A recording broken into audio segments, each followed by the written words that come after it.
Bueno, muy buenos días tengan todos ustedes. El día de hoy tenemos dos invitadas importantes que vienen a platicarnos, a conversar.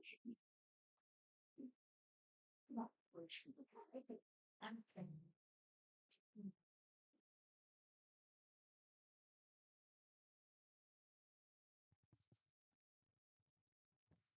Muy buenos días tengan todos ustedes. El día de hoy tenemos la presentación del libro Sin saberes feministas no hay derechos humanos. 25 de noviembre se inician los 16 días de activismo contra la violencia de género.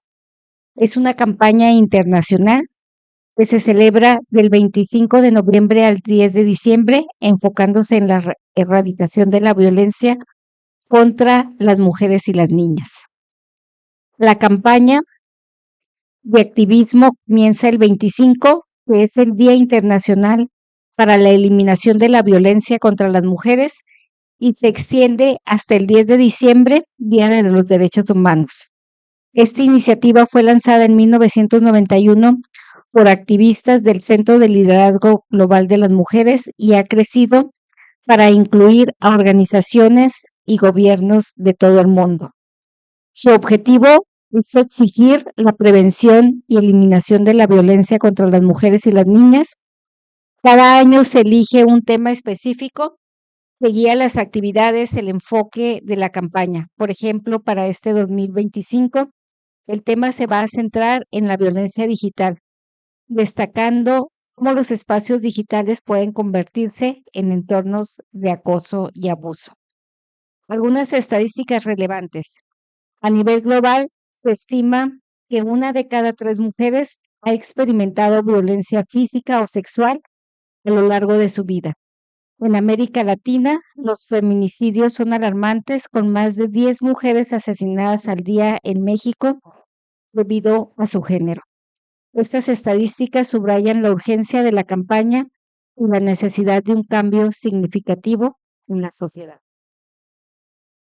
Es por ello que la Facultad de Ciencias de la Ingeniería Administrativas y Sociales ha invitado a estas dos mujeres para que nos presenten el libro que han coordinado y que tiene como título Sin saberes feministas no hay derechos humanos. Nos acompañan Marcela Fernández Camacho, ella es abogada, maestra en Constitucional y Amparo y maestra en Derechos Humanos, todas por la Universidad Autónoma de San Luis Potosí. Es doctora en estudios de intervención feminista, investigadora por CONACYT y la Universidad Autónoma de San Luis Potosí. Cuenta con diversas publicaciones y es defensora de los derechos humanos. Además, cuenta con el reconocimiento de SNI 1. También nos acompaña María de Lourdes Alejandra Miranda Herrera, psicóloga y maestra en Derechos Humanos por la Universidad Autónoma de San Luis Potosí, doctorante en Estudios Críticos en Género por la Universidad Iberoamericana en Ciudad de México. Sus líneas de investigación se han enfocado en los derechos humanos de las mujeres, con énfasis en los derechos sexuales y reproductivos. Es parte de la Unidad de Género y Derechos Humanos de la Facultad de Enfermería y Nutrición de la Universidad Autónoma de San Luis Potosí, donde también se desempeña como defensora, como profesora de asignatura. Actualmente se encuentra investigando sobre violencia obstétrica. Tiene además experiencia como capacitadora en derechos humanos y gestora en proyectos sociales sobre perspectiva de género. Les damos la bienvenida y nos quedamos con las expertas en este tema.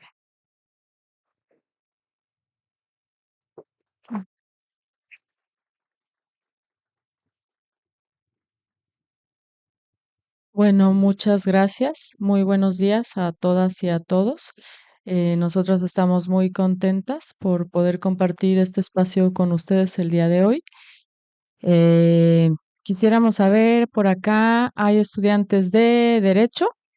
¿Pueden levantar su mano? ¿Quiénes son estudiantes de Derecho? Con derecho y tronco común. Y tronco común es como administrativo. Todas y todos los demás son de administración. Ok. bueno, un poco para saber, que lo que uno está diciendo tenga algo de sentido para la gente que nos escucha, ¿no?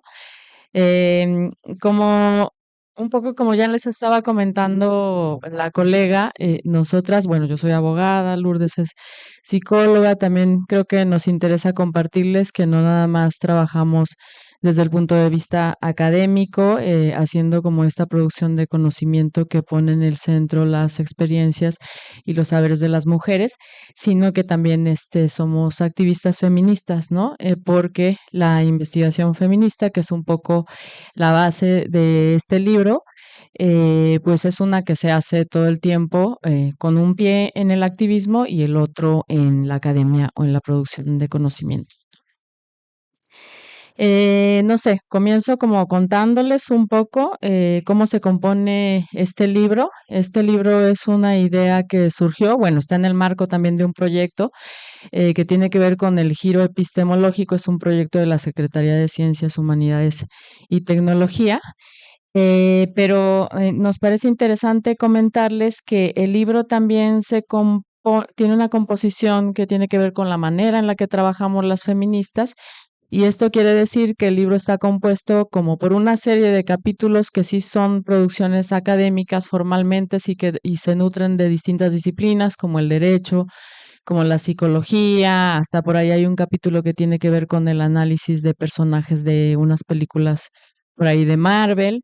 Entonces tiene como un carácter multidisciplinar, ¿no? La composición del libro, pero también contándoles que la investigación feminista, como les comento, tiene que ver tanto con el activismo como con la producción de conocimiento.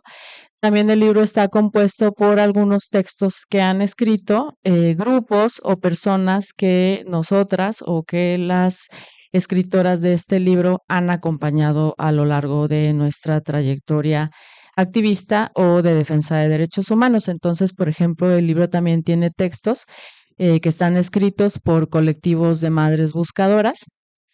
Como ustedes saben, en este país tenemos un problema muy grave y que no ha sido suficientemente reconocido, de desapariciones, de crisis forense, de falta de investigación exhaustiva y diligente en ese sentido. Y por ejemplo, en el libro hay un texto que escriben el colectivo de madres buscadoras que se llama Voz y Dignidad, y que tienen ya muchísimos años, aproximadamente desde 2014, haciendo trabajo de búsqueda de sus familiares desaparecidos, ¿no?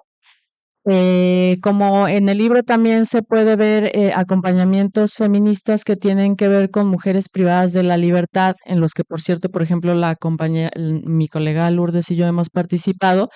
También hay un texto escrito por una mujer privada de la libertad que nos está contando acerca de su experiencia desde que la detuvieron, por ejemplo, su ingreso al centro penitenciario, y experiencias, por ejemplo, de acoso sexual y de violencia institucional que ella ha vivido cuando ha ingresado al centro penitenciario. Y también, por ejemplo, tenemos otro texto, y esto, bueno, se los estoy comentando también porque pues no es posible, como ven, el libro está bien gordo, entonces hay un montón de textos, y pues Lourdes y yo acá estamos representando a todas las personas que escribieron, pero pues no es posible que vengan todas, ¿no? Entonces, como les iba diciendo, por ejemplo, hay otro texto que escribe una familiar que es parte de un colectivo de familiares de mujeres privadas de la libertad, que también ya están funcionando como defensoras de derechos humanos. Y ella, por ejemplo, nos cuenta desde sus palabras cuáles son las experiencias de violencia institucional, de obstáculos para acceder a la justicia.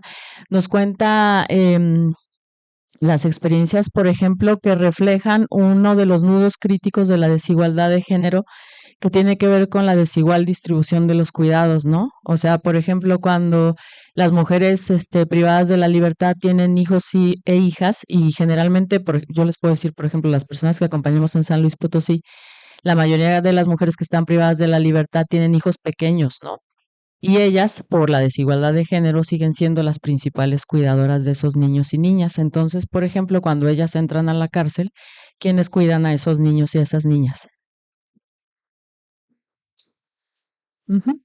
La mamá, ¿no? La abuelita, ¿no? Casi siempre es así, ¿no? Y ahí hay también una expresión de esa desigualdad de género, porque esas mujeres que son las abuelitas, que además están ya en una etapa de la vida en la que ya no les tocaba cuidar, les toca cuidar otra vez a estos niños y a estas niñas, se les recargan con dobles, triples jornadas de trabajo y eso genera, por ejemplo, un ciclo de exclusión social impresionante, ¿no? O sea, porque esos niños y niñas también van a estar sometidos a unas carencias impresionantes que después, pues, los arraigan en esos lugares de exclusión social, ¿no? Entonces, por ejemplo, tenemos textos de este tipo en el libro. También da cuenta de cómo el feminismo como campo de conocimiento y como otras disciplinas también han cuestionado la supuesta neutralidad de la producción de conocimiento, ¿no? O sea, el feminismo también nos va a decir que hay saberes, que hay experiencias que pueden contarnos acerca de cómo funcionan los fenómenos y que esos saberes los tienen también estas personas que de primera mano viven estas experiencias, ¿no? Y por eso estos textos están también componiendo este libro. Eh, no sé si quieras seguirle o le comienzo yo con lo de la primera parte. Pues si quieres, comienza. ¿Sí? Bueno, entonces, contarles que el libro, y miren, por ejemplo, otra cosita, esa portada del libro, la imagen, también es una imagen que está tomada desde el activismo feminista porque esta estatua que ustedes ven ahí está colocada en la Plaza de Armas de la ciudad de San Luis Potosí.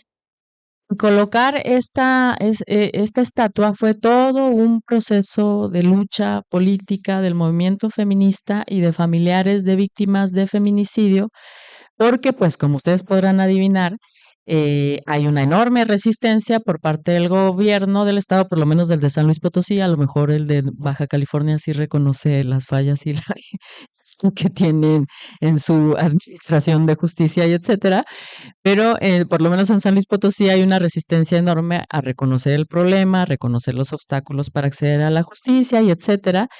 Entonces, esta estatua es, digamos, parte de un proceso de reconocimiento y de reparación simbólica del daño para un grupo de familiares víctimas de feminicidio. Fue parte de un proceso de acompañamiento del movimiento feminista y también de algunas funcionarias de la instancia municipal.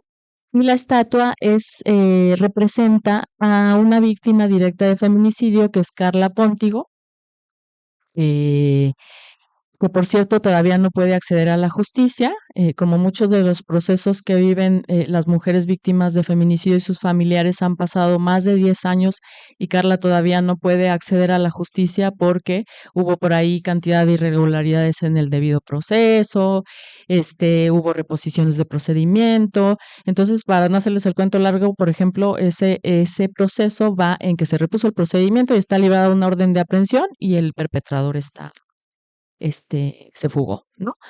Pero como hubo una sentencia de la Suprema Corte de Justicia de la Nación, si ustedes están interesados, por ejemplo, en conocer como la historia acerca de los derechos de las víctimas, el papel de la investigación diligente y exhaustiva en casos de feminicidio, hay una resolución de la Suprema Corte de Justicia de la Nación en el caso de Carla Póntigo, que es ella, ¿no?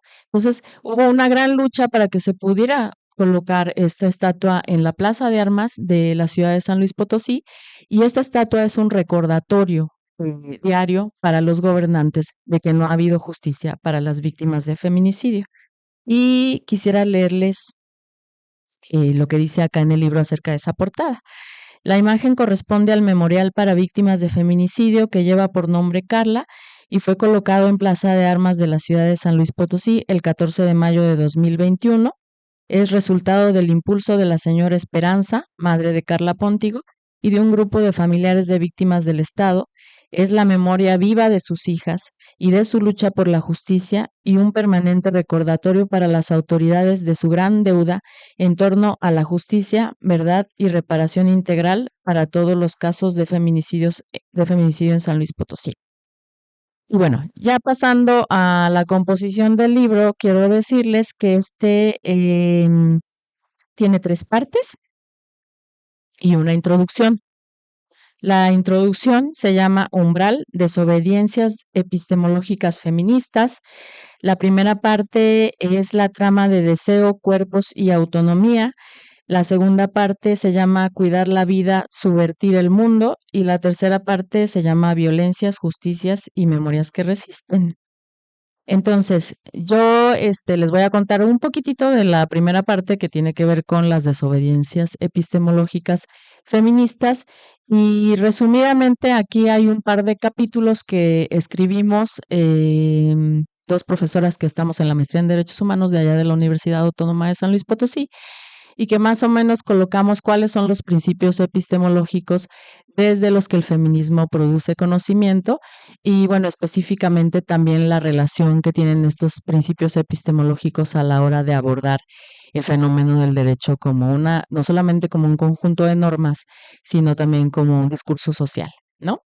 Por ahí, pues creo que la idea principal tiene que ver con que desde los feminismos jurídicos, que ya tienen, digamos, alguna consolidación sobre todo en Norteamérica y en diálogo con algunas pensadoras latinoamericanas, ha habido una crítica acerca de que el derecho como conocimiento y también como normas es androcéntrico. Y esto quiere decir que el derecho como normas que reflejan una explicación del mundo solamente ha sido producido desde las experiencias del grupo social de los hombres, ¿no? Esto quiere decir que lo que proponen estas autoras es que las experiencias, los intereses y los valores de las mujeres no se ven reflejados en esas normas del derecho, ni en la explicación del mundo, ni en los valores que están expresados en esas normas, porque generalmente, y esto debido al patriarcado y a la desigualdad de género, esas experiencias, esos conocimientos y esos valores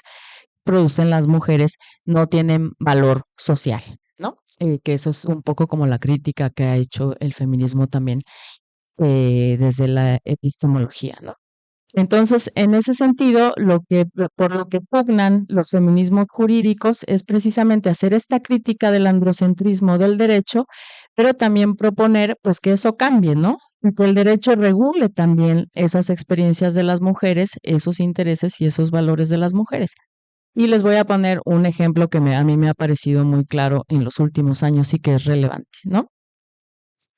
Por ejemplo, seguramente ustedes, bueno, no sé si ya a estas alturas del curso que tengan habrán visto alguna materia, y si no la han visto, bueno, en la materia de derechos humanos hay un campo de los derechos humanos que se llama los derechos económicos, sociales y culturales, ¿no? En los últimos años, dentro de ese campo de los derechos económicos, sociales y culturales, se ha estado incorporando el tema de algo que se llama derecho al cuidado.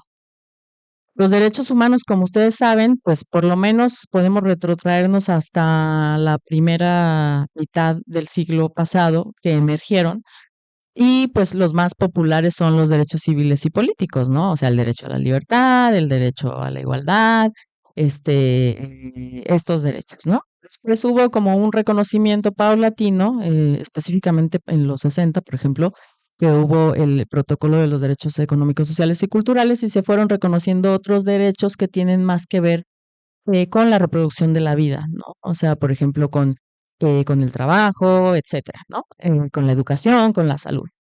Y el derecho al cuidado, que es el que posibilita la corporalidad viviente cotidiana de todas las personas para que vayan a estudiar todos los días, para que vayan a trabajar todos los días, es decir, para que se mantengan con vida, es algo que nunca había sido considerado por el derecho ni por los derechos humanos. Eso es algo que tiene 10, 20 años que se está reconociendo. Y eso tiene que ver con que ese es un trabajo que hacen las mujeres tradicionalmente. Y ese es, por ejemplo, un ejemplo de cómo el derecho históricamente no ha reconocido ese trabajo de las mujeres, esas experiencias de las mujeres, ¿no? Ponerles un ejemplo. Bueno, pues ya, para no hacer el cuento largo, voy a poner el micrófono a Lourdes. Eso, ¿no? O sea que los feminismos jurídicos y estas críticas epistemológicas ponen en el centro esas críticas, esas necesidades de que haya un reconocimiento de las mujeres en ese sentido, y esa primera parte del libro, aborda esos temas, ¿no? Entonces, bueno, ahora le voy a pasar a Lourdes.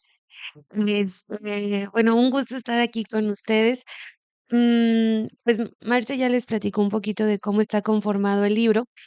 Y creo que también es importante nombrar que los capítulos forman como un calidoscopio, ¿no? O sea, algo que nos enfrentamos cuando comenzamos la coordinación y la compilación era de repente estamos muy acostumbrados a hablar de feminismos, de hablar de derechos humanos, pero muy pocas veces se logra visibilizar pues la crítica y las exigencias que le hacen los feminismos a los derechos humanos. Y entonces sí está el tema de acceso a la justicia y sí está el tema de buscar pues igualdad sustantiva, pero parte de lo que también nos dábamos cuenta es que los feminismos están allá afuera y que muchas de las cosas, más bien dicho, el acceso a derechos humanos que tenemos, pues las mujeres es gracias al trabajo de los feminismos, ¿no? Entonces, esta primera parte, que a mí me toca presentarles, es la trama uno que habla de autonomía y cuerpo, pues se fue construyendo un poquito, uno, para comenzar a hablar acerca de los derechos sexuales y reproductivos, ¿no? El hecho de que ustedes, por ejemplo, puedan acceder a métodos anticonceptivos, pero también el hecho de que ustedes puedan conocer acerca de su menstruación, pero también, por ejemplo, comenzar a hablar de autonomía reproductiva. Desconozco si acá ya tienen despenalizado el aborto. Sí, ¿no? ¿Qué saben al respecto? Sí, ¿verdad? ¿Y cuánto lleva? Un poquito, ¿no?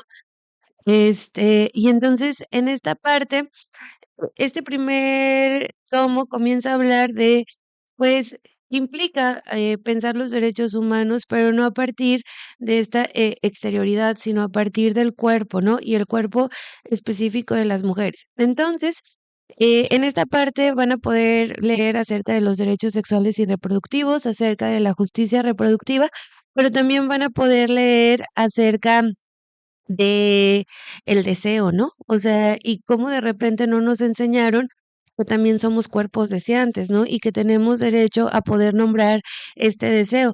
Y comenzar a preguntarnos qué nos gusta, qué no nos gusta, cómo nos gusta. Entonces, hay una compañera psicoanalista que se llama Fabiola que escribe acerca del deseo. Y la última parte de este tomo termina hablando pues de las violencias que sufren las niñas y en específico cuando se vuelven madres, entre comillas, porque es la crítica que se realiza por sufrir un embarazo producto de una violación sexual, ¿no? Entonces, en esta parte comenzamos precisamente a hablar pues desde este primer momento que es el cuerpo y en la segunda parte, y les voy a pasar un libro para que lo puedan ir hojeando, tiene que ver precisamente con en el contexto social y comunitario cómo van tejiendo los feminismos, ¿no?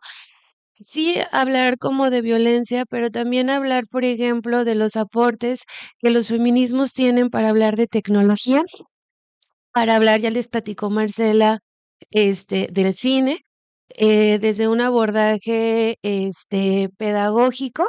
Y entonces, si ustedes lo ojean por ahí, van a encontrar que esta Adriana Bonilla hace una un análisis de las películas de Marvel. ¿Quién de ustedes ha visto las películas de Marvel? ¿Me ayudas a pasarlas de atrás? ¿Quién ha visto las películas de Marvel? ¿Ninguno? ¿Todos? ¿Te gustan mucho, poquito, nada? ¿Sí? Bueno, pues precisamente esta, ay, siento que se escucha bien feo. ¿Me escucho ahí bien? Sí, se escucha mejor, ¿no? Pues precisamente, eh, perdón. Es que como que ahí está, mejor. Entonces, en el capítulo de Adriana, ustedes pueden ir viendo cómo ella realiza todo un análisis acerca de Gamora y Nebula. ¿Se acuerdan de esos dos personajes? Sí, que son las extraterrestres, ¿no? Si no me equivoco, Nebula es la que tiene interferido su cuerpo. ¿Sí estoy bien? La que es de color azul. ¿Sí? Entonces, ella comienza a hablar, pues, de cómo la representación de las mujeres en el cine también está intervenida, ¿no? Cómo se les sexualiza, pero también cómo la historia de estas protagonistas, pues, va en términos de enamorarse o de tener niñas entre ellas, ¿no? Entonces, pues ahí pueden leer un poquito de lo que hace esta Adriana, pues pensando también cómo lo que consumimos y consumimos sin una visión crítica también nos afecta la manera de repensar nuestro mundo, ¿no? O sea, de repente, pues cuando han visto estas películas, pues Thor tiene así como sus series, ¿no? Y obviamente platica acerca de todo, bueno, todo lo que pasó cuando era rey y demás, y las peleas que tuvo para poder, enfrentar para la paz, pero de repente estos personajes que son femeninos, que también son superheroínas, quedan desplazados, ¿no? Y entonces, en ese sentido, pues ella hace como este análisis, del discurso y pueden ahí ver ciertas escenas que ella retoma, pues para irnos platicando y tejiendo cómo que generamos como estos estereotipos de género. Eh, no sé si les leamos como un pedacito o que nos ayudan ellos a leerlo. ¿Sí? De, pues, ¿te parece si leemos la carta y el posicionamiento, de Digna Rabia? ¿Un pedacito? Bueno, ¿alguien le gusta leer? ¿Mande? La página es 200, 291. Vamos a comenzar con el de Voz y Dignidad. Un poquito, esta Marcela ya les platicó acerca de que lo hizo un colectivo. Este, no sé si les quieras platicar un poquito del preámbulo de las fotografías que aparecen. Sí, hola. Yo te voy pasando el micrófono. Hola. Ay, ya. Si quieres ahorita que platique Marcela, lees un cachito, el inicio, unos 2 párrafos. A ver quién nos quiere ayudar a leer. Página de la 200, a ver, Rachel. Miren, eh, sí, ese texto que les va a tocar leer lo escriben integrantes del colectivo Voz y Dignidad, que cambiando de tema de lo de Nebula y de Marvel, este colectivo Voz y Dignidad, por ejemplo, sus fundadoras comenzaron con el colectivo desde 2014. A Edith le desaparecieron a sus 2 hijos cuando iban en la carretera. este, Iban en una camioneta y les detuvieron, y los desaparecieron, ¿no? Y esta madre, junto con otras personas, otras madres que también buscan a sus desaparecidos, comenzaron sin saber absolutamente nada a buscarlos en los pueblitos, a tocar las puertas con las fotos de sus hijos, preguntándole a la gente si los habían visto, y poco a poco fueron aprendiendo, por ejemplo, cómo es que se hace una búsqueda en campo. Aprendieron, por ejemplo, que metiendo una varilla a la tierra, cuando la sacaban podían oler a ver si había restos humanos ahí o no.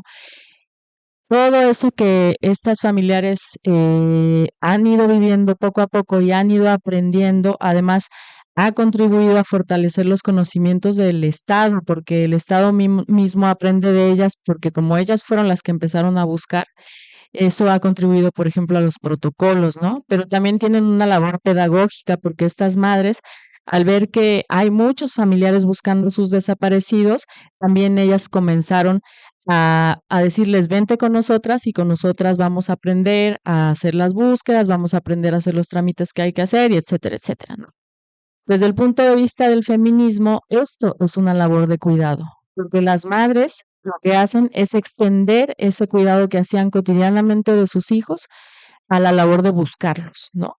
Y eso tiene que ver tanto con la desigualdad de género, pero también con lo que las mujeres construyen como una producción cultural y un valor como la preocupación y el cuidado por las otras personas y por los hijos y las hijas.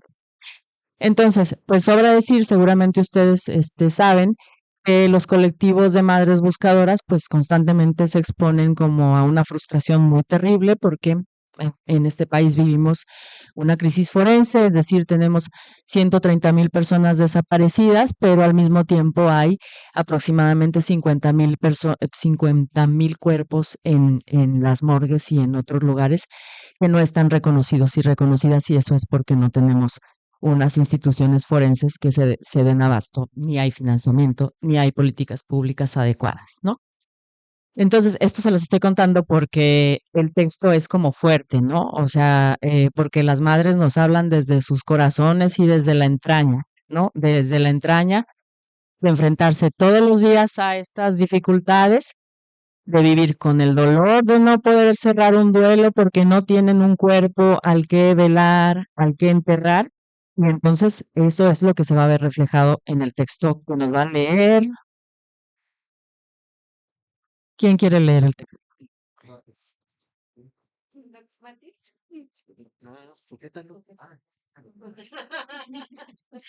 ¿Ya te aprendido o todavía no? Ya, ya, ¿no? El colectivo Voz y Dignidad por nuestros SLP, San Luis Potosí, ¿es correcto? Es una organización no gubernamental y asociación civil integrada por más de 500 familias. Ah, 292. Ah, nuestros familiares no se esfumaron de pronto. Ellas y ellos han sido desaparecidos por un Estado indolente, cómplice y delincuente, que ha permitido que nuestros hijos, hijas, esposos, hermanas y hermanos sean arrancados de sus familias, destrozados sus sueños y haciendo cachos nuestros corazones, que no paran de añorarles ni buscarles. Somos familias, buscadores, la mayoría mujeres. Integramos el colectivo Voz y Dignidad por los Nuestros en San Luis Potosí. Desde hace más de una década, muchas de nosotras nos hemos dedicado a visibilizar esta problemática que el Estado quiere callar. Nuestros familiares no han sido desaparecidos una sola vez. Con cada ficha arrancada, retraso y omisión de las autoridades, negativa de la verdad por parte de las instituciones, carpeta de investigación perdida o mal integrada, búsquedas lentas y discursos y criminalizados. Los desaparecen de nuevo una y otra vez. Cada 6 años es lo mismo. Nuestros gobiernos llegan inexpertos, intentando destruir los avances impulsados por las familias y los colectivos de búsqueda. Siempre buscamos el diálogo, intentando que empaticen con nuestro dolor y búsqueda, sumando para que el trabajo en pro de nuestros familiares ausentes siga caminando y mejorando. Gracias.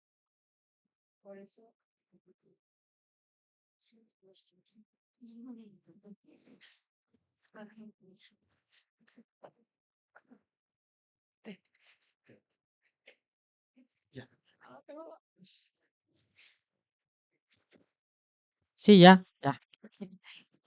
Por eso les decía, o sea, quería enfatizar esto de por eso se llama la digna rabia, ¿no? Porque hablan pues desde la entraña y desde el corazón y desde la frustración. Pero ustedes también pueden ver, por ejemplo, en este discurso que tienen las madres, cuáles son los obstáculos a la justicia a los que se enfrentan, ¿no? O sea, porque una cosa es lo que dicen las leyes, las normas, el Código de Procedimientos Penales Nacional, el Código Penal, o sea, todo eso se lee muy bonito, ¿no? Pero a la hora de la hora, a la hora de intentar buscar a un familiar, a la hora de intentar integrar una carpeta de investigación, a la hora de intentar judicializar en un país en el que el crimen organizado tiene capturado al Estado, pues ahí es donde la puerca tuerce el rabo, ¿no? O sea, porque no es posible acceder a la justicia y me parece que eso es importante que lo sepan quienes estudian el derecho, ¿no? O sea, porque el derecho no solo son las normas, sino qué es lo que vamos a hacer para que ese derecho efectivamente sea aplicado, ¿no? En este país. Y yo creo que entonces voy yo con, bueno, ese es un ejemplo de los textos que les había comentado. La parte 2 tiene que ver con el título Cuidar la vida y subvertir el mundo. Aquí hay también una serie de capítulos que nos van a hablar, por ejemplo, acerca del ecofeminismo y la justicia ambiental, También hay un texto ahí que tiene que ver con los derechos laborales de las trabajadoras domésticas, que ahí también hay una expresión de la desigualdad de género, porque, por ejemplo, quienes se dedican al trabajo doméstico pagado, digamos, pero que generalmente es informal, son mayoritariamente mujeres. Y como ustedes seguramente ya habrán escuchado, esos trabajos, por ejemplo, el de trabajo doméstico es uno de los que está menos reconocido, peor pagado, de los que, por ejemplo, no tenían prestaciones, de los que muy recientemente es cuando ha sido reconocido que tienen que tener prestaciones y un contrato laboral y etcétera, pero en la realidad eso tampoco se aplica porque sigue habiendo ahí lógicas de desigualdad de género en nuestras sociedades que hace imposible que se accedan a esos contratos laborales dignos, por ejemplo. Entonces, las trabajadoras domésticas también tienen un proceso organizativo en el que reclaman que se reconozcan estos derechos, ¿no? Pero es importante también ese tema porque es una expresión de la desigualdad de género en nuestras sociedades, ¿no? Y luego también ahí en esa trama hay un capítulo muy interesante acerca del tecnocapitalismo y procesos de digitalización, ¿no? Ahí la autora, pues, con todo su conocimiento nos hace ver de qué manera, pues, nos está afectando este tema del tecnocapitalismo a la hora de producir desigualdades sociales también, ¿no? Eh, otro, otro capítulo tiene que ver con la lucha feminista popular, la desfetichización de los derechos humanos y la toma de los medios para la reproducción de la vida, que pues eso tiene que ver con el feminismo popular, ¿no? El feminismo popular es el que se relaciona con las mujeres trabajadoras, ¿no? Con las mujeres campesinas, con las mujeres que también están recargadas de doble, triple jornada de trabajo y que también reclaman sus derechos, ¿no? Bueno, y ahí está también el del cine, que ya un poquito les comentaron. Y bueno, me voy a extender también a un par de capítulos de la trama 3, como para comentarles un núcleo que hay ahí también en cuanto a varios de los capítulos. Tiene que ver con los acompañamientos feministas, ¿no? O sea, por ejemplo, todos estos capítulos, esta producción del conocimiento, es el resultado de experiencias de acompañamientos feministas, ¿no? Bueno, no todos, ¿no? Pero muchos. Y esa es una característica de la investigación feminista jurídica también, ¿no? Y sociojurídica. Esto quiere decir que lo que van a analizar las autoras en varios de los capítulos, por ejemplo, en la trama 3 también hay uno muy importante que se llama Recentrar la mirada, el abordaje de las violaciones a los derechos humanos desde una perspectiva de género en un caso de desplazamiento interno forzado en Chiapas, México. Por ejemplo, ese capítulo es el resultado de la colaboración entre feministas de distintas disciplinas, digamos, psicólogas, antropólogas y abogadas, en el acompañamiento de una comunidad que está en Chiapas, que se llama Nueva Palestina, donde hay disputas religiosas y disputas políticas, y un grupo familiar salió expulsado de esa comunidad porque iba a ser masacrado, ¿no? O sea, quemaron todas sus casas, desaparecieron a uno de los integrantes de la familia, mataron a otro integrante de la familia y a las mujeres las metieron a la cárcel de ahí de la comunidad, ¿no? Todo esto generó un desplazamiento, o sea, ellas se desplazaron hacia San Cristóbal de las Casas y hay un proceso organizativo feminista que acompaña y acuerpa a esta familia para intentar acceder a la justicia. En este sentido, lo que se intentó fue que hubiera hubo, ¿no? Un expediente de queja ante la Comisión Nacional de Derechos Humanos, y tanto las antropólogas como las psicólogas como las abogadas contribuyen para que ese procedimiento camine, pero lo hacen desde un enfoque desde la perspectiva de género, que es algo que no siempre los operadores jurisdiccionales o los operadores del derecho aplican, y de esa manera pueden impulsar un procedimiento donde se reconozca, por ejemplo, que la violencia contra esta familia tiene un carácter diferenciado cuando se trata de las mujeres. Y la verdad de las cosas es que casi siempre esa diferenciación tiene que ver con la violencia sexual. Cuando se ataca a una familia, por ejemplo, como esta, a los hombres también viven violencia, evidentemente. A los hombres, por ejemplo, les desaparecieron, a los hombres, algunos lo asesinaron, pero las mujeres viven violencia sexual, ¿no? Y ahí es, por ejemplo, donde hay una diferenciación de género que es interesante ver. Pero bueno, la cosa es que en este capítulo y por ejemplo en otro, en el de Laura Saavedra, también se va a hablar de cómo ese acompañamiento feminista hace posible que camine un procedimiento jurídico para que se pueda obtener una resolución en una comisión de derechos humanos o en su caso en un juzgado y también haya un acompañamiento para que se ejecute una resolución, porque seguramente ustedes lo saben, pero una cosa es obtener una sentencia que ya es un problemazo. Ahí cuando los que estudien derecho vayan a litigar, van a saber qué cosa, qué esfuerzo hay que hacer para obtener una resolución, una sentencia que sea favorable. Pero ahí no se acaban los problemas porque para ejecutar esa resolución, ese es otro cantar y ese es otro problema y ese es otro enorme esfuerzo que hay que hacer. Pero desde el feminismo nos hemos dado cuenta que cuando nos articulamos con otras feministas o con otras profesionistas que nos pueden ayudar a impulsar esas resoluciones o a impulsar esas ejecuciones, es como se obtiene un poquito de justicia, ¿no? Y se obtiene, por ejemplo, un poquito de reparación simbólica y se coloca esto y se obtiene un poquito de reparación simbólica y por lo menos hay una ayuda inmediata por parte de la Comisión de Víctimas para que se pague la renta de una familia que son 11 niños y la tía y la mamá y no tienen trabajo, entonces por lo menos ya no pagan renta y se obtiene un poquito de justicia si en la resolución se reconoce que hubo un perpetrador que cometió tal y tal y tal delito en contra de ellas, ¿no? Y esto se logra solo con un esfuerzo conjunto, que es como, que en este libro es caracterizado desde el punto de vista feminista, ¿no?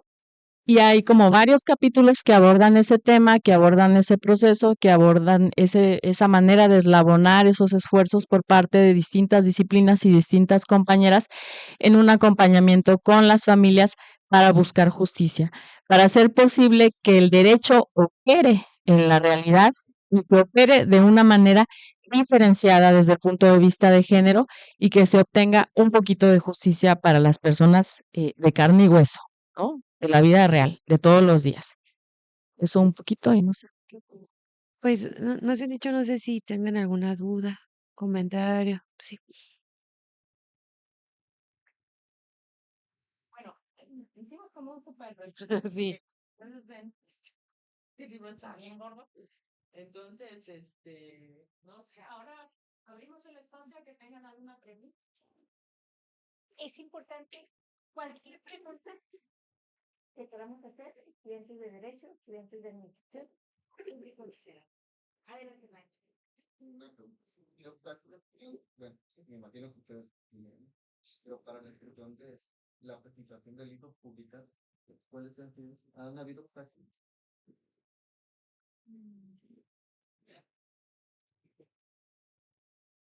Que la última, Ujú. ya no lo leí, en la página que menciona algo de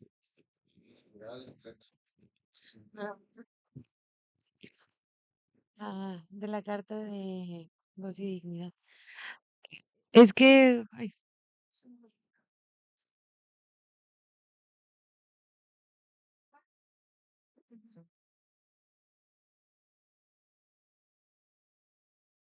Hola, bueno.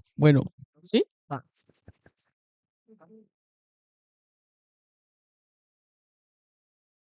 Hola, hola.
Entonces ellas están expuestas, además de que están haciendo ese trabajo que no es su trabajo, sino el del Estado, están expuestas a un montón de riesgos y de peligros.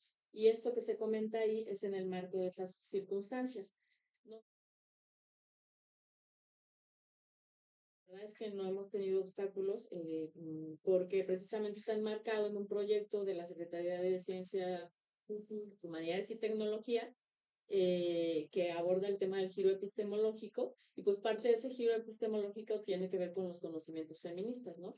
Entonces, pues está abierta la oportunidad para publicar este libro, y pues el otro fue como un esfuerzo de coordinación de la compañera y mío, pero que también ahí se ve reflejado la naturaleza activista del libro, porque ese libro no hubiera salido así de rápido como salió, o sea, porque realmente salió muy rápido.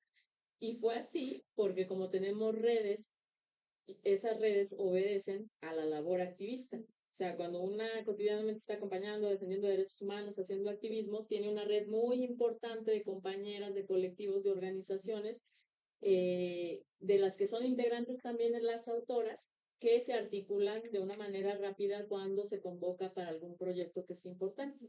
Y en este caso les pareció a todas importante un proyecto en el que la gente pueda conocer, pueda leer, no solamente a las autoras académicas que están analizando todos esos procesos, fenómenos y cuestiones que nosotros estamos viendo, sino también que incorporara las voces de todas estas otras personas, por ejemplo, la carta que tú leíste, ¿no? Entonces, bueno, y esto como que es no sé cómo decirlo, no, no me parece que esto sea, o sea, es excepcional en el sentido de que el proceso fue así y por eso fue posible, ¿no? Por este conjunto de factores. La otra que yo creo que también es importante mencionar es que yo creo que estamos en un espacio bien privilegiado, en donde no se cuestiona que los feminismos pueden producir conocimiento, ¿no? Me gustaría decirles que todas las academias son así, pero pues no, o sea, sobre todo sigue habiendo como academias donde consideran que el feminismo, el activismo, pues es algo que sucede solamente allá en las calles, ¿no? Y que nada tiene que ver con los espacios universitarios y los espacios obviamente donde se hace ciencia, ¿no? Entonces, justo creo que ninguna persona como del equipo ni nadie cuestionó como esta parte de cómo estaba el libro, ¿no? En el libro también pueden encontrar, por ejemplo, un poema, y pues de repente tenemos una conceptualización de cómo tiene que ser un libro que hable de ciencia y cómo tiene que ser pues un libro de metodología. No, probablemente algunos de ustedes ya llevan metodología del trabajo científico y que te enseñan como cuál es el método para hacer investigación, observación, hacer una hipótesis y demás, ¿se acuerdan? Y que cuando nosotros comenzamos a hablar de que hay otra forma de generar este conocimiento, de hablar también de la ciencia, hay otras actoras que también están pues en las calles generando estas otras epistemologías, pues nadie del equipo desacreditó eso, ¿no? Y eso creo que es como algo bien privilegiado y que pues justo la apuesta de trabajar en esta línea es comenzar a lograr esto, ¿no? O sea que el conocimiento, la forma, pues de incidir y de generar epistemología no está solamente en una hora, ¿no? Sino que también está en el espacio público. Yo tengo una pregunta. El marco legal en Baja California dice que desde octubre del 2020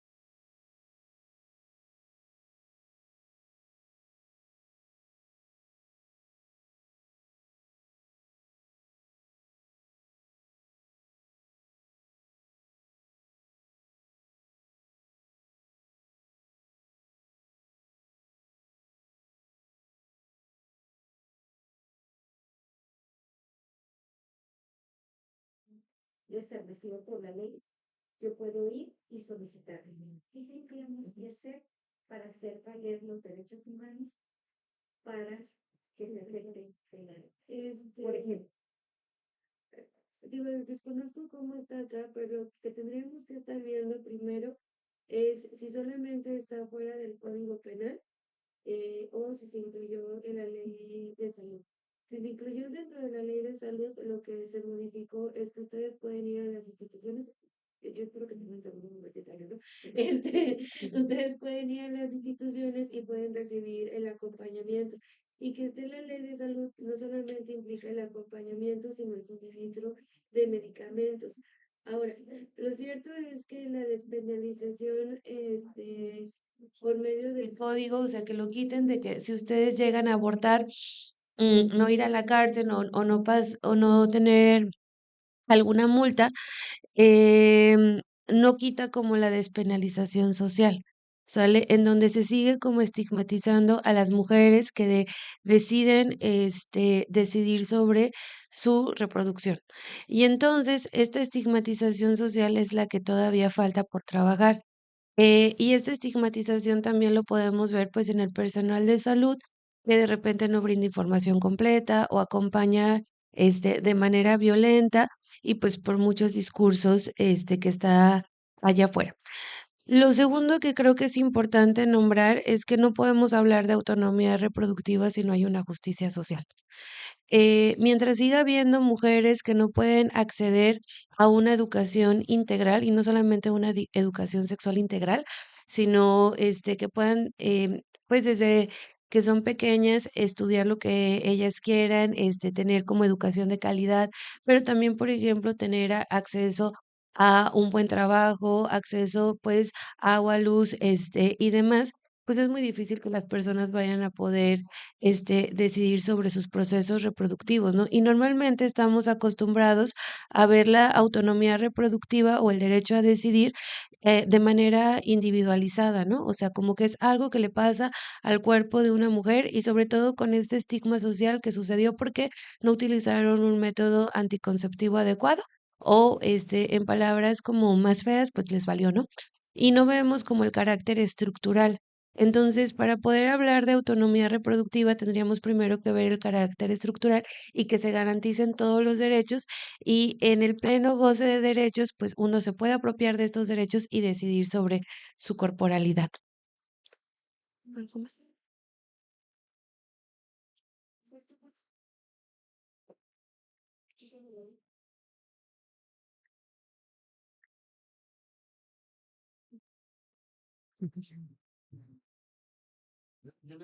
Yo quisiera participar, pero muchas gracias por venir a presentarnos este libro. Yo tuve la oportunidad de estar en la presentación en la UACM en Ciudad de México de la obra Sin Saberes Feministas No hay Derechos Humanos, que pues coordinaron de una manera muy interesante precisamente la obra, pues tanto Marcela como María Lourdes. Y fíjense que aquí en la universidad, pues también estamos precisamente volteando a ver a estas violencias hacia las mujeres, ¿no? Las violencias femeninas. Y algo que creo que puso precisamente en el tema del debate fue lo que le sucedió a la presidenta Claudia Sheinbaum en las semanas pasadas, ¿no? Alguien que en la calle trató de tocarla y trató de besarla, ¿no? Y volteamos a ver sobre el problema estructural que existe precisamente, porque no es la primera mujer a la que le ha pasado, ¿no? Tenemos una investigación aquí en FCIAS precisamente porque volteamos a ver los códigos y en una parte del libro precisamente habla sobre la victimología y la criminología, ¿no? Cuando empezaron a voltear precisamente a ver los delitos sexuales contra mujeres. Y en este tiempo en el que pasa lo de la presidenta, volteamos a ver nuestros códigos y los códigos penales, por ejemplo, de Baja California, no existe el delito de acoso sexual o acoso o violencia sobre el acoso. Y, por ejemplo, volteamos a ver el de la Ciudad de México, y el de la Ciudad de México nos damos cuenta que también está mal hecho. O sea, sí tiene el acoso, pero lo confunden el acoso sexual con el hostigamiento sexual. Y decíamos, la estudiante que está desarrollando esa investigación aquí en EPCIAS, pues planteábamos, Sheinbaum le pasó eso en Ciudad de México, pero ¿qué pasa si hubiese sucedido aquí en Baja California? La persona pues obviamente estuviera seguramente pues en libertad porque no hay una tipificación penal al respecto. Quisiera preguntarles en ese sentido, ¿cuál es su opinión respecto al tema precisamente de la tipificación de este tipo de violencias en los códigos penales, tanto federal como estatal?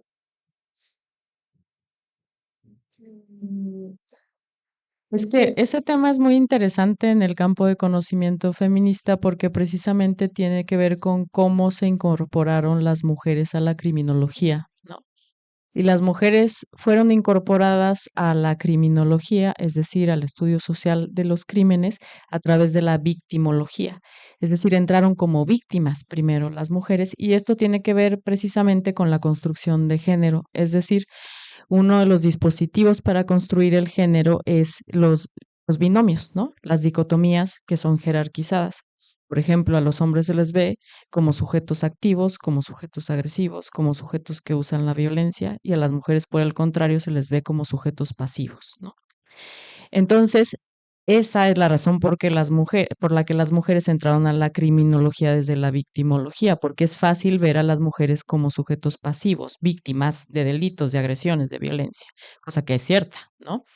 Pero ahí radicó una dificultad para mirar a las mujeres que perpetraban delitos, por ejemplo, porque las mujeres que perpetran delitos no nada más transgreden el Código Penal, sino también transgreden un mandato de género, porque se supone que las mujeres no usan la violencia, porque se supone que las mujeres no toman decisiones, porque se supone que no son agresivas, ¿no?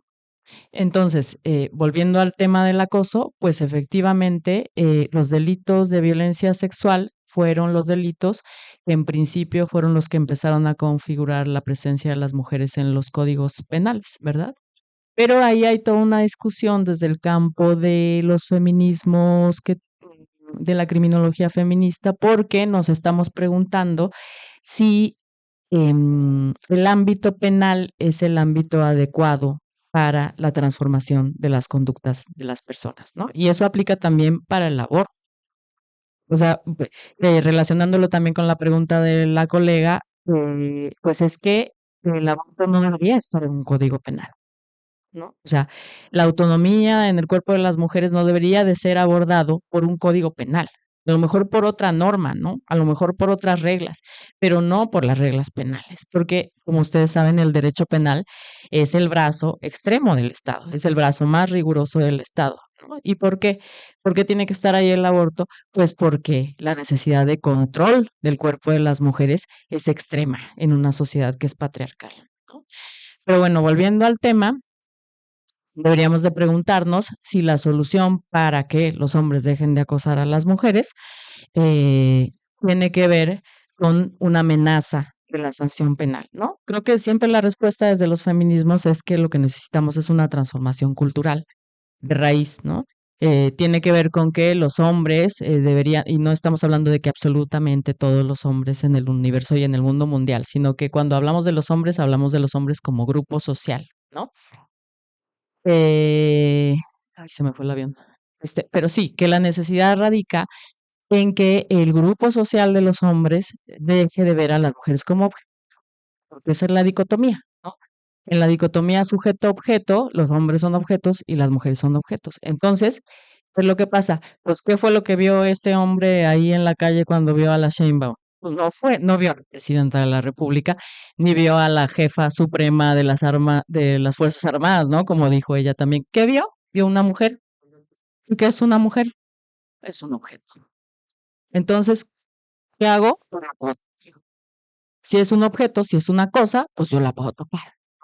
O sea, y eso es lo que pasa en las calles con el acoso, cuando se hacen cuando se hacen los piropos, cuando se hace el acoso tanto dicho como también el abuso, ¿no? O sea, si tú crees que puedes tocar un cuerpo o hacer un comentario de un cuerpo, un comentario sexual de otro cuerpo y que estás autorizado por ello, es porque no estás reconociendo que es un sujeto, sino que lo estás cosificando.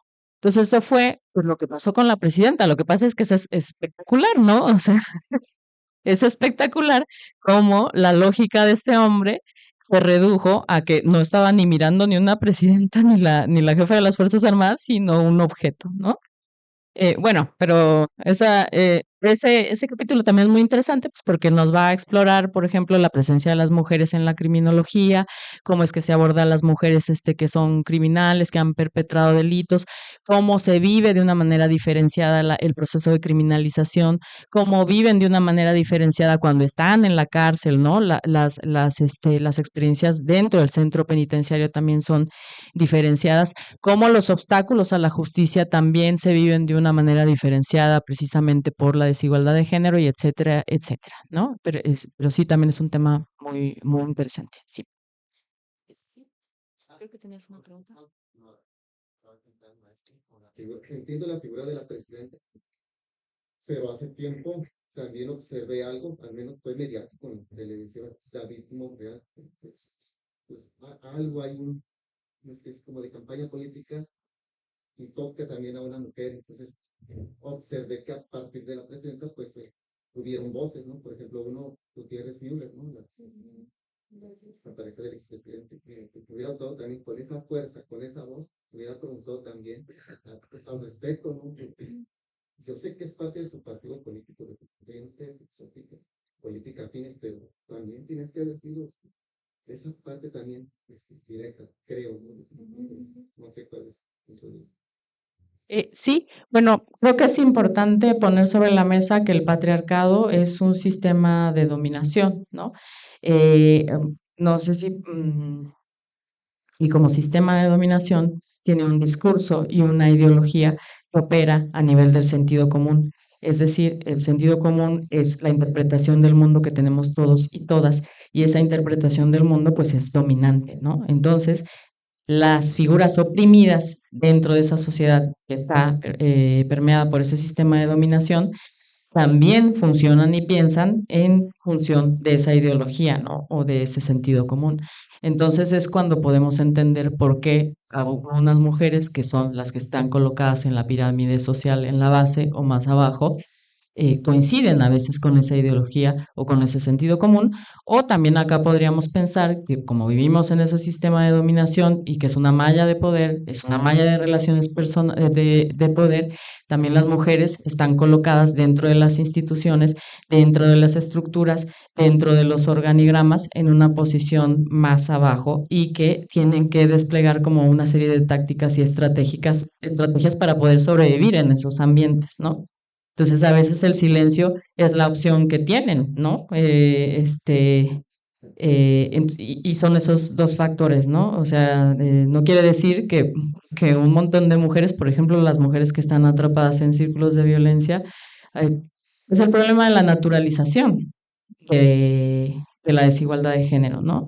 O sea, si la gente no cobra conciencia de que existe la desigualdad de género, le parece natural, ¿no? Entonces te parece natural que el tipo le toque el cuerpo a la presidenta, que eso es normal, eso ha pasado toda la vida, ¿no? O les parece natural que las mujeres no tomen el micrófono, no hablen en público, o les parece natural que sean los hombres los que dirigen las empresas, que sean los hombres los que sean presidentes y les raye la cabeza que hay una presidenta mujer. Es el problema de la naturalización de esa desigualdad de género, ¿no? Que lo vemos normal, que lo vemos natural. Y por eso hay un montón de resistencia a este tipo de planteamientos como los del feminismo, y por eso cuando uno se para en muchos espacios hasta causa molestia o resistencia, porque el mundo no ha sido así, ¿no? O sea, ¿por qué va a tener que cambiar el mundo si es normal y natural que yo lo vea así como siempre lo he visto, ¿no? Creo que por ahí no sé si me hice bolas, no sé si tú quieres. Claro. Por último, yo quisiera hacer una pregunta. A veces estamos envueltos en situaciones que normalizamos, que no hemos reflexionado, y si en este momento se les pide a los estudiantes que se comprometan a actuar en contra de la violencia de género, ¿qué les estaremos pidiendo realmente que hagan?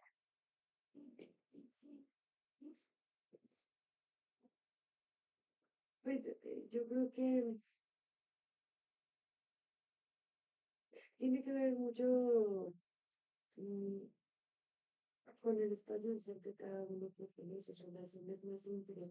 De repente enfrentamos como el actuar la violencia de género, este, solamente en términos de esa violencia que es como explícita, ¿no? Como la violencia verbal, física, digital, pero comienza como en términos, este, para mi concepción como más íntimo, ¿no? Por ejemplo, pues cómo viven sus masculinidades, cómo hacen las relaciones, pues, por ejemplo, con mis estudiantes, algo que siempre les digo es, ¿qué pasa con el trabajo de cuidado de tu casa, no? O sea, si llegan a su casa y el refri o el súper ya está hecho, ¿quién hizo ese súper y ese refri, no? Si tienen ropa limpia, ¿quién está lavando esa ropa? Entonces, todas las actividades como de cuidado, de cómo vive su masculinidad, y no solamente el cuidado en relación a lo que se hace, sino por ejemplo en la planeación de actividades, ¿no? Si de repente sus mamás, parejas o mujeres cercanas les tienen que estar recordando, oye, paga los recibos de la luz, saca la basura, lava los trastes, pues entonces no se están haciendo como cargo de esta parte. Entonces, yo sí creo que comienzan esos pequeños espacios, ¿no? Y al final de cuentas, este, es tratar con respeto y dignidad a la otra persona. Pues eso es lo que se está pidiendo. No sé si te agregarías. Sí, por el otro lado, los derechos humanos atraviesan todas las disciplinas, o sea, los derechos humanos no aplican solamente para los estudiantes de derecho, ¿no? O sea, no solamente los estudiantes de derecho cuando formen parte de las instituciones o de las empresas o de las organizaciones de la sociedad civil van a tener que respetar, proteger y defender los derechos humanos, sino que también quienes estudian cualquier disciplina, los de administración, los derechos humanos deben informar cualquier actuar de las personas en el espacio público y en el espacio privado, ¿no? Y en ese sentido, uno de los derechos humanos es el derecho a la igualdad y a la igualdad sustancial. Y mientras las relaciones desiguales de género sigan informando nuestras vidas, sigan informando nuestras prácticas diarias, ese principio de igualdad sustancial no está siendo respetado. Esa es la razón por la que los estudiantes y las estudiantes, además de la razón muy importante que dijo la compañera Lourdes, tienen que comprometerse con la igualdad de género, porque es parte de los derechos humanos y porque es parte de la construcción de la democracia y de construir un país en paz, ¿no? Entonces, también es algo que debe atravesar, esa es la otra parte, digamos, ¿no? Del compromiso que tiene que saber.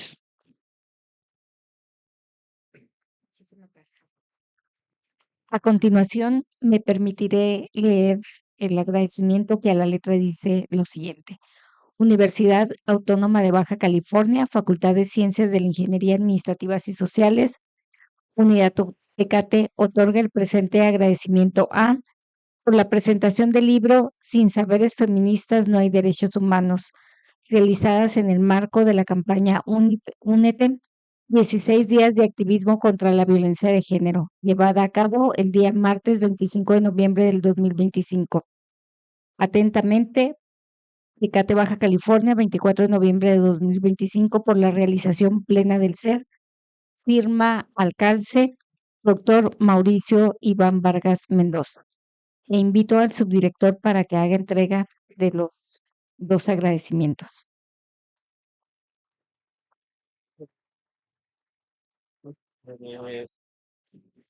Bueno, el primer agradecimiento es para la maestra María de Lourdes Miranda Herrera.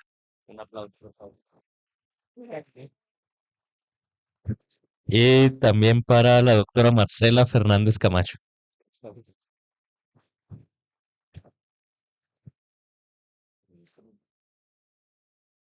De igual forma, les entregamos un pequeño obsequio donde viene un libro escrito o publicado por nuestros compañeros del área de Derecho.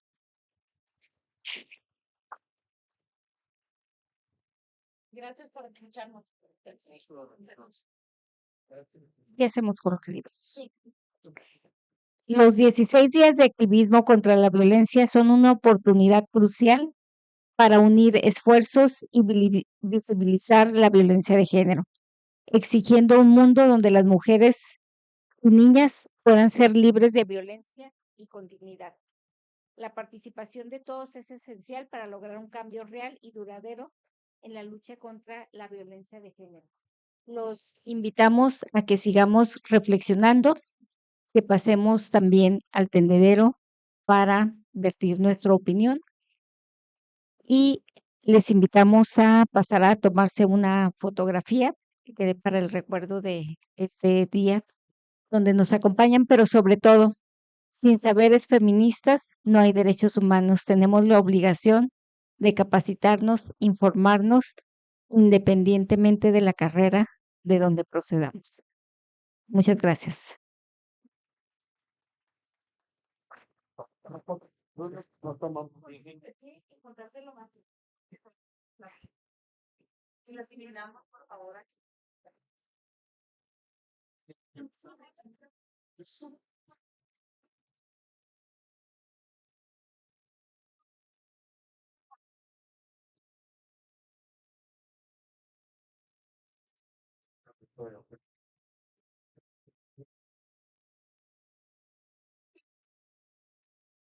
Oh, sí, va a salir. Eso me salgo con salto seco. Más una china poca.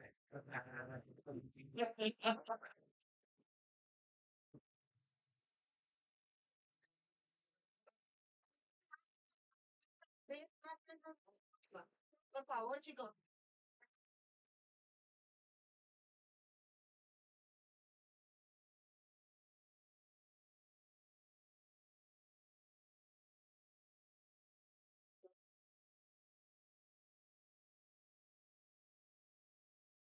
Muy bien, gracias. La autora trae unos libros que van a estar para que lo miren, que leer, lo vayan a leer. Tanto